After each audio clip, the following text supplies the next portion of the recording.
Welcome in to another new podcast from Coatings Pro Magazine. I'm your host, Ben Dubose, and I'm the news editor for the AMP Publications team. Today, we're chatting with Wells Bullard, president and CEO of Bullard. Founded in 1898 and as the inventor of the original hard hat in 1919, Bullard is a globally scaled personal protective equipment manufacturer based in Kentucky, but also with locations in Singapore and Germany. Wells, thanks so much for taking the time. How are you? I'm great, Ben. Thank you for having me. Absolutely. I think a good place to start, if you could, just tell our listeners a bit about your career background, as evidenced by your last name. It's clearly very personal to you and your family. So just tell us some of the backstory, both for the company as a whole and for you personally. Yes, my last name is not a coincidence, and it is very personal. So I'm Wells Bullard. I'm the fifth generation family member to work at Bullard. So as you said, Bullard was founded in 1898, so 125 short years ago, by my great-great-grandfather. We actually started as a distributor to the gold and copper miners in California and Nevada. And then it was my great-grandfather then went off to France. He was in World War I. He was in France in the cavalry. He came back to the family mining supply company and, went to his father and said, hey, the miners are facing very similar hazards to what we faced in the trenches. And yet they're wearing basically, canvas baseball caps. And so he, as you said, actually invented the first industrial hard hat, which basically was, it used a steaming process to quote unquote hard boil canvas caps, put an elementary suspension in there, a leather brim, and that allowed miners to actually have a hard hat, something to protect them from impacts in the mines. So we've been manufacturing then since 1919. I didn't join the company until 15 years ago. So I joined 15 years ago, and I've been obviously around the company my whole life and very proud of it. And I started in our factory. I started making hard hats. I started in production, and then I went into manufacturing engineering, marketing, product development, and business development before I became CEO 7 years ago. And, I was raised being very proud of the work that Bullard did. My father was CEO as I was growing up, but I also was raised to neither be entitled nor expected to work at Bullard. And so I don't know, I feel very, very lucky that it's my choice. I chose to join Bullard and I do it every day because I love our customers and our teammates. And I feel so incredibly lucky that I get to go to work every day thinking about how to help others go home safely from their important work. Absolutely. And of course, here at Coatings Pro within AMP Publications, coatings contractors, service providers are a big part of our audience, and you fit right in their wheelhouse as far as fulfilling their needs and what they need on a job site to get home safely, as you said. As far as generations of the company, obviously the needs in 2023 are fairly different than 100 plus years ago. So I feel like each iteration has a different set of priorities. So for you in 2023 going into 2024, what's your vision for the company now, and how has it perhaps evolved a little bit from some of your predecessors in past generations? Yeah, that's a great question. So it both has evolved and hasn't. And what I mean by that is obviously the needs of today's workers are very different than the needs of workers, 100 plus years ago. But we've been providing safety equipment since before safety was required, right? So we invented the hard hat in 1919. OSHA didn't get signed into law until December of 1970. So we were protecting really progressive workers who really believed in the value of their workforce. And we started with head protection, and then we got into respiratory protection during the construction of the Golden Gate Bridge, which was actually the first construction site to require the use of hard hats, and they were all Bullard, and that was back in 1932. And there's still a Bullard customer today. And that's actually where we invented our abrasive blasting respirator, which obviously has evolved quite a bit from that initial solution where it was basically canvas with a glass window. It's evolved to be a much more durable, rugged, comfortable, easy to use product. So I guess what I'd say is at the core of it, safety is in Bullard's DNA. Like we've been doing this since before it was ever a requirement. We've been doing it because we believe that workers should be able to work productively and then go home safely to their loved ones at the end of the day. So our vision is all about advancing human safety to enable long, healthy, productive lives through innovative solutions. And we see our mission every day when we come to work is protecting workers around the globe so that they can do that important work and work productively and then go home safely to their loved ones. Now, with that being said, obviously, there's a lot of changes in terms of technologies that are available, material science that's available, the way that we're able to manufacture. We make everything right here in Kentucky. We have the most incredible teammates, and we make everything right here in our galactic headquarters in Cynthiana, Kentucky. And we're always engaging with our customers to understand what needs do they have and how do we continue to serve those. Let's start with the hard hat, because I think there's been a lot of evolution on that front from a technical perspective. It's essential PPE around the world. Our coatings contractors, many of them use it every single day. Can you walk us through some of the development over the years on that front, and I guess decades as well, and particularly in the context of those features that are particularly important to a user such as a coatings contractor? Absolutely. So when it comes to head protection, we think about it an awful lot, and a lot of people who wear them every day don't think about them an awful lot. Right. And again, part of our job as the safety equipment provider is to make it easy for you to be safe, compliant, productive. So what people think about a lot with the hard hat and the evolution thereof is really there's a lot of advances in the material science that make it much more durable. The standards have evolved over the years. So Hmm. one of my teammates is the chair of the standards development body for head protection. And so we're constantly looking at what are these needs. So we've increased, there's high temperature and low temperature standards. There's different, you can have top and side impact standards depending on the hazards that you're facing. But it really comes down to PPE, personal protective equipment is only effective when it's being worn. Right? Sure. So it's only effective when it's being used. The instant somebody takes something off to wipe their brow, to rub their temples because of a pinch point, it's useless. And so we really focus on how do we make sure that we have really comfortable PPE that people will wear that then also enhances their productivity, right? And it can enhance their productivity because they're cooler, because they're more comfortable, because they're not distracted by adjusting it, because it stays on your head. This is maybe really simple, but when you bend over, the way that our hats are designed, they hug behind the occipital lobe and stay on your head. And that's a real advantage to somebody who's, otherwise worried about cranking it down and taking time away from their important work. And so those are the things that we really consider. And then there's been a lot of evolution and discussion with hard hats, and as needs have evolved, as people, worry about making sure that they can integrate a chin strap where they can have face protection integrated, things like that. So we're constantly evolving with those needs. So another important piece of PPE that pertains to our audience is respirators. And in recent years, there's been developments, certainly on the technological side, but also just in overall demand with the COVID-19 pandemic. Obviously, that put a huge spotlight on what respirators can do. How has that side of your business evolved the last few years? And what are some of the key takeaways that could be relevant to our audience?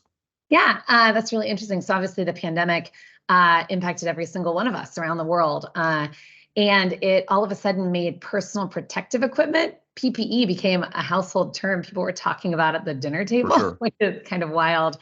We talked about it a lot before, but all of a sudden now our friends and neighbors were also talking about it. So I think it increased the awareness of the importance of PPE, of the impacts that PPE can have on just overall wellness, health, safety.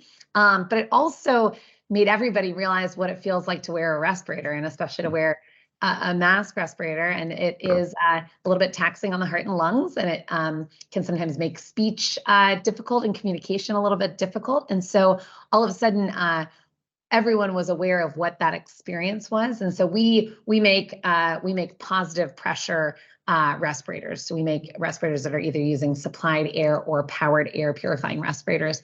And so it all has positive pressure, which means it's not taxing your heart and your lungs. And it also allows for big viewing windows to help with communication and things like that. And so I think that it helped us actually tell that story a little bit better to some people, for them to understand, oh, I can be even more comfortable, perhaps, for depending on my hazards and the needs that I have. I can possibly be more comfortable and not have to shave and not have to fit test and do all these things with supplied air respirators and with that kind of freedom, if you would, of not having something directly on your face. But anyway, but also to end, so we were really called to serve during the pandemic. So obviously there were a lot of our contractors, a lot of your audience was unable to go to work and do some work during the pandemic, which was really, really, really hard. And then there were other people who were absolutely required. Healthcare clinicians were required to be on site, first responders. So we also make fire helmets and thermal imaging cameras. So we protect firefighters as well. And they were all called to serve every single day, regardless of the risk. And so we, all of a sudden, our business, the needs of our customers changed and evolved to the powered air purifying respirator for healthcare clinicians. Just all of a sudden, we had to figure out how do we increase our ability to get more to these really brave men and women who were serving, in the midst of a pandemic where every day was different and no one knew what the hazard really was. Every single day it was changing. And so we were able to increase our capacity. We're very flexible. So as I mentioned, we manufacture everything here in Kentucky, and we're very flexible. First of all, the most incredible team of individuals who work at Bullard, and they have a lot of skills and a lot of flexibility, and they felt that real call to serve. And so our team did a phenomenal job of keeping themselves safe so that they could protect the brave customers who are going to work every day. And then we found really new ways to be able to serve and protect our customers. You mentioned thermal imaging in that answer, and I think that's noteworthy because for our audience, when people think of Bullard or any other company in the PPE space, I think hard hats and respirators are among the first things that come to mind because obviously a contractor goes out in the field. Hard hats are needed across almost every job site, and there's a lot of tight closed environments where you need that supplied air respirator as well. That's a key part of the PPE package. But thermal imaging is something else that you all offer that's potentially relevant. Explain its, I guess, niche in the safety protocol that a coatings contractor or service provider should be considering. How can that potentially be useful to them?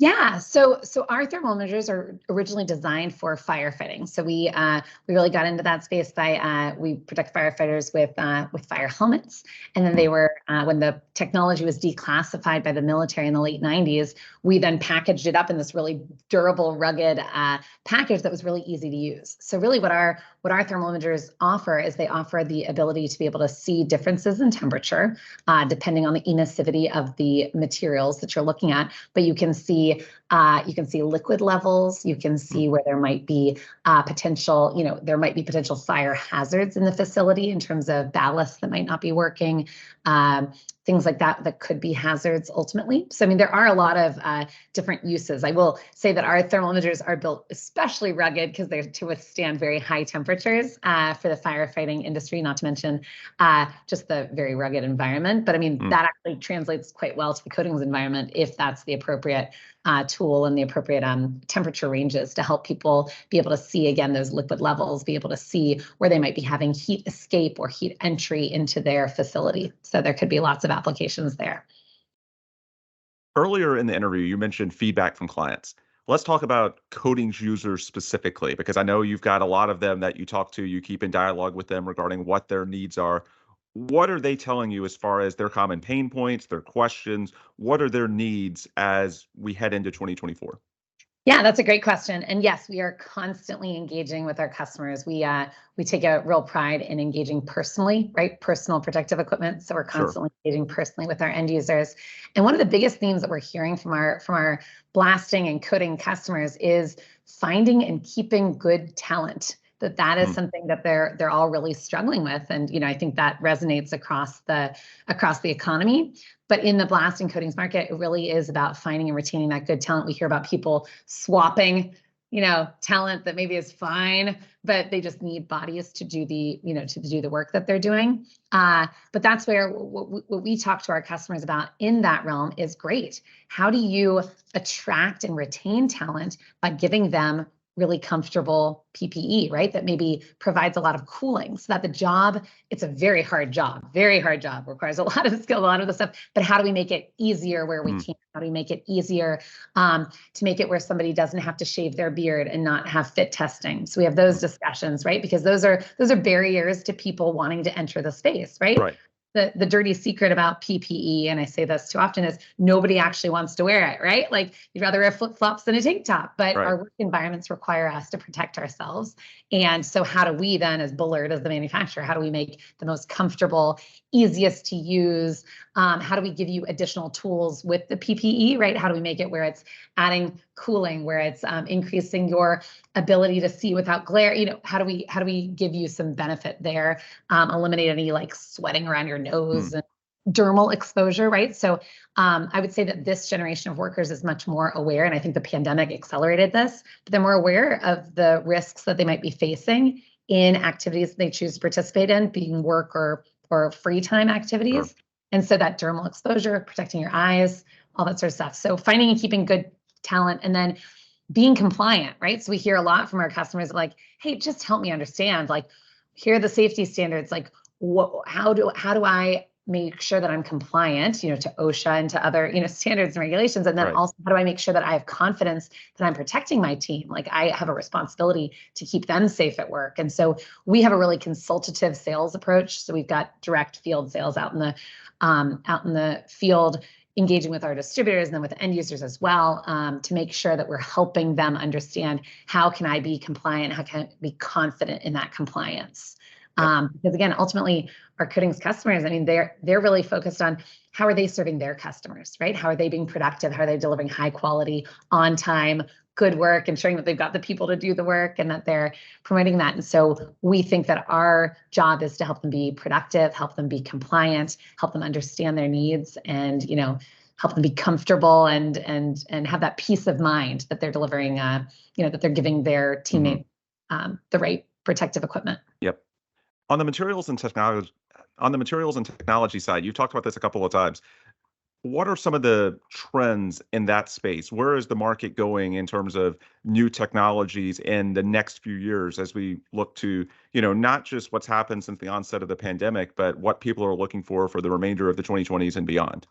Oh, that's a great question. Yes. I mean, I think everyone's always looking for lighter weight, right? So they're looking for materials that will provide the same durability and ruggedness. Again, some of our customers require head protection and respiratory protection, right? And they require other protection. And so how do you get that protection while also being as lightweight as possible? And so materials really can enable that a tremendous amount.